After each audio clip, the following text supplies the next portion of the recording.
ওরে সন্ধ্যাবেলা বেগুন খেতে করতে গেলাম চুরি। ওরে বেগুনওয়ালা অমনি আমার কি করলো? হাতটা নিল ধরি। কেন নিল? বেগুন চুরি করার কারণে? আইবা করা। ওরে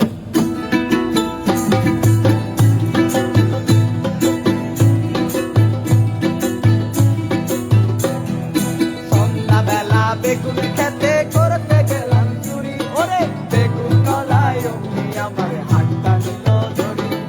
সন্ধ্যাবেলা বেগুন খেতে করতে গেলাম চুরি। বেগুনওয়ালা অমনি আমার হাতটা নিল ধরি। ওরে বইরা নিয়া বইরা দিল রে,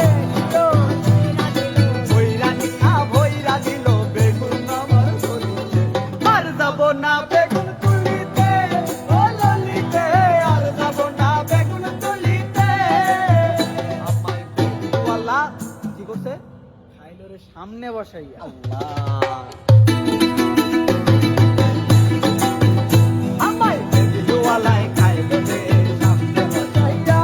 বেগুনওয়ালায় খাইলো রে সামনে বসাইয়া। ওরে বারে বারে বেরেক মারে, বারে বারে বেরেক মারে, নরম জায়গা পাইয়া রে সামনে বসাইয়া। আমায় বেগুনওয়ালা খাইলো রে সামনে বসাইয়া। আমায় বেগুনওয়ালা খাইলো রে সামনে বসাইয়া। এই গানটা কিন্তু ছিল কি special? Nargis special. Nargis special. আচ্ছা, নার্গিসটা সবাই আমরা নেগেটিভ, নার্গিসটা কিন্তু আমরা সবাই জানি কি নেগেটিভ সাইডের একজন সিঙ্গার, কিন্তু মূলত যদি নার্গিসের ক্লাসিক্যাল গানগুলো শুনেন আপনারা কিন্তু অবাক হয়ে যাবেন, কিন্তু একদম চমৎকার গায়, ঠিক আছে? সো সরি, এটা আসলে মানে ফানের জন্য গাওয়া, কেউ সিরিয়াসলি নেবেন না। আর অবশ্যই ফ্যামিলির সামনে শুনে থাকলে ক্ষমা। হেডফোন ইউজ করতে কও। ও হ্যাঁ, বলে দে। সবাই হেডফোন ইউজ করে এই গানটা শুনবেন। হ্যাঁ, ঠিক আছে। একদম মানে এটা তো আগে বলা দরকার ছিল, কিন্তু লাস্টে বলে দিচ্ছি, যদি কেউ ফ্যামিলির সামনে শুনে থাকেন ক্ষমা।